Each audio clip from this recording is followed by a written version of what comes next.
Hello, this is Kate, the Daily Tarot Girl, and this is your weekly tarot card reading. And for this week's reading, I'm using my Everyday Witch tarot deck to continue with the theme of kind of Halloween themed decks for the month of October. And my intention with this reading is to get an overview of the week ahead and get some new ideas and inspiration for the next week. So I'm just going to draw 3 cards. Each card is going to represent a portion of the upcoming week. And as always, I invite you to share your own take on these cards. So if you're new here, welcome. Please like and subscribe if you feel called to, and leave me a comment. Okay, so let's dive in here. Let's start with the first card. So this is for Monday and Tuesday of the upcoming week. All right. So we have my favorite card, or one of my favorite cards, which is the Star for the beginning of the week. The Star is the ultimate card of peacefulness. This is that feeling you have where you just feel like you can just let go and have total trust and faith that everything is unfolding in the way that it needs to. My kitty Merlina is chiming in the background. Hey, Merlina. Come join us. Come say hi. And it's just that feeling that no matter what happens, it was meant to be, and you're just not overthinking things. You're not stressing. You're not trying to control everything. You're not panicking. You're just in this place of, it's almost a blissful kind of peaceful vibe that I get from this card. So what does it mean for us for the beginning of the week? I feel like the advice that this card gives us is to see if we can let go just a little bit at the beginning of the week. And what would that mean to you? If you were to, the Star is totally letting go, but to say, okay, completely let go at the beginning of the week can feel overwhelming and kind of difficult and intimidating.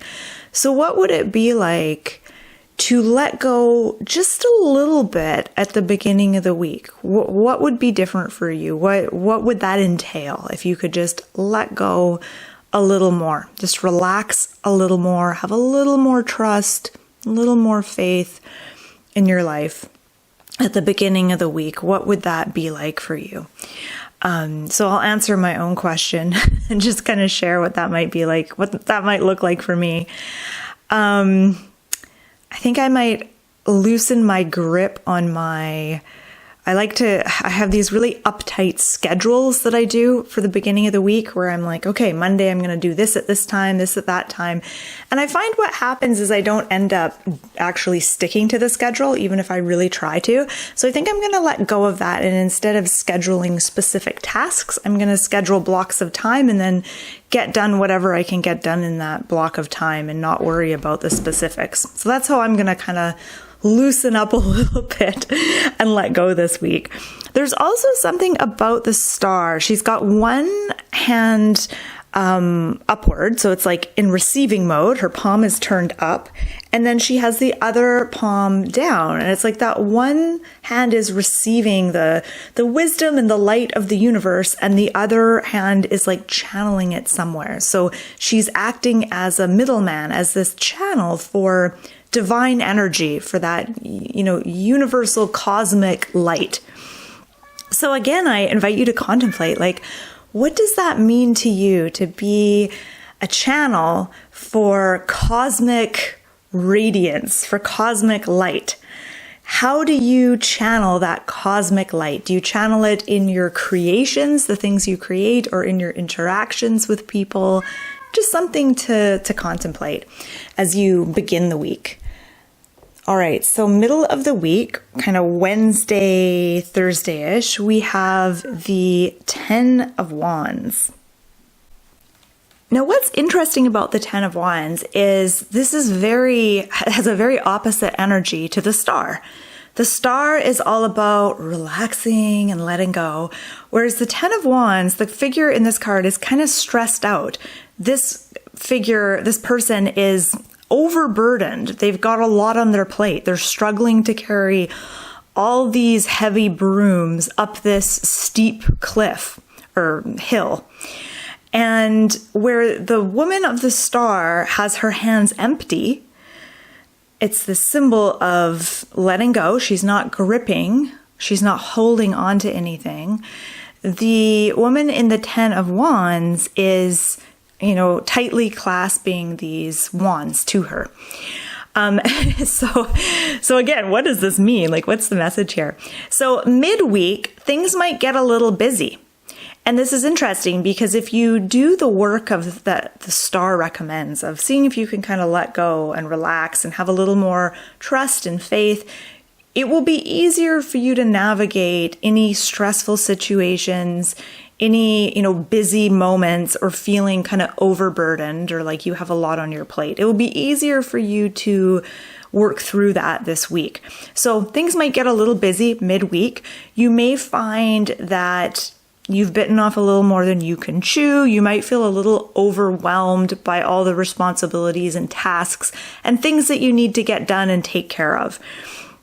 And so let's go back to the star. What advice and this is kind of a fun technique to do to connect the cards in a reading.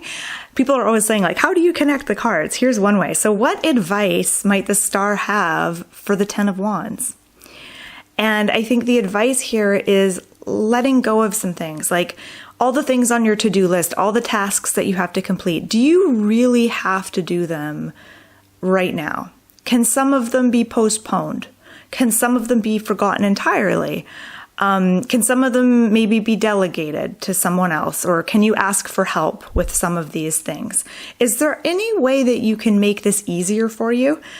Is there any way that you can let go a little bit? Because I find sometimes when I'm getting really stressed, I'm like, I have so much I have to do. I look at my list, I'm like, okay, these 2 things don't need to get done today.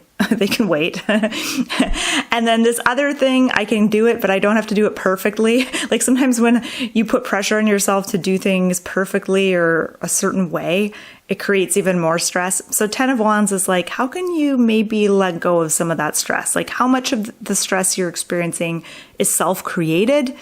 And how much of it, do you really not have control over? Because there's some things you just can't control. But looking at that, asking that question. Okay, let's look at the end of the week. So Friday, Friday, Saturday, and Sunday, the weekend, we have the 5 of Cups.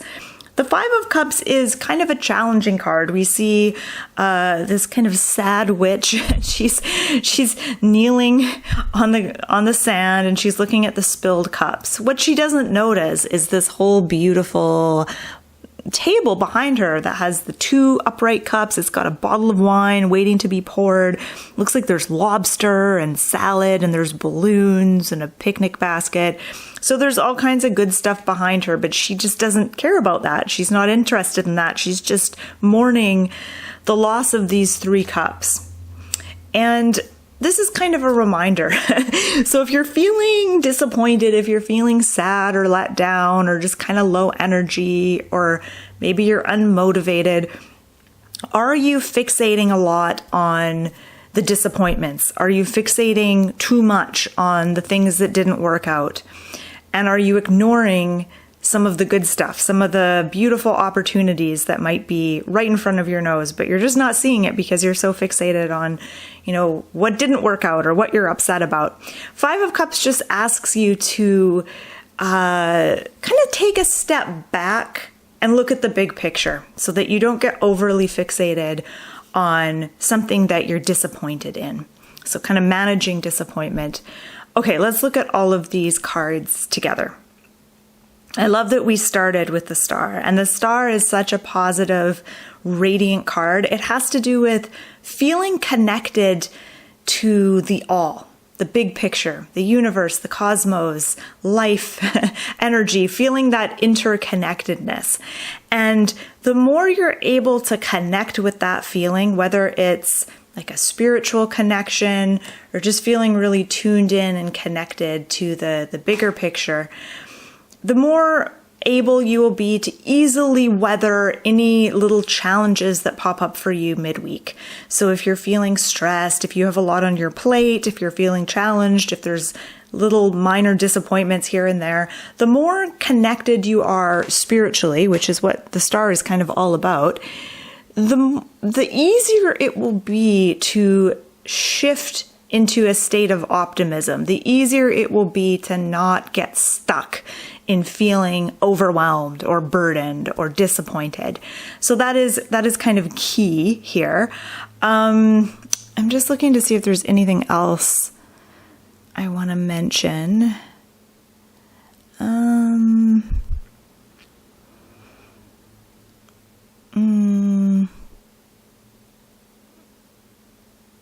I think I've mentioned everything, so I'll turn it over to you if you want to share your take on these cards, or if there's a particular card that seems to be speaking really loudly to you. When I look at these three cards, I feel like the star is the loudest card. I feel like that is the most important card. I feel like the other cards are more minor in nature, and not just because they're minor arcana cards and the star is a major arcana card, but it feels to me like the most important message is that of the star. And the 10 of Wands, 5 of Cups, these are the day-to-day kind of challenges that we sometimes face. And I feel like these will be no biggie. I actually feel like the 10 of Wands and the 5 of Cups almost to me look like opportunities for something good, if you're able to stay connected to that star-like energy. That's the key. If you're tuned in, if you're connected to your inner calmness, your inner center, then the 10 of Wands is an opportunity to reduce stress, to take some things off your plate, to get better at, time management. 5 of Cups, it's an opportunity to step back and see the big picture and recognize, what is it that you really appreciate? What are the good things that are in your life that you maybe aren't always aware of because you're really fixated on what isn't working out? So I see these two cards as actually opportunities if you're connected to that star-like energy. Okay, so thank you so much for watching. I hope you found this reading helpful. Again, feel free to share your own take on these cards. And if you want to learn more about tarot card reading, you can check out my website, dailytarotgirl.com. I'll put the link below, and I hope you have a good week.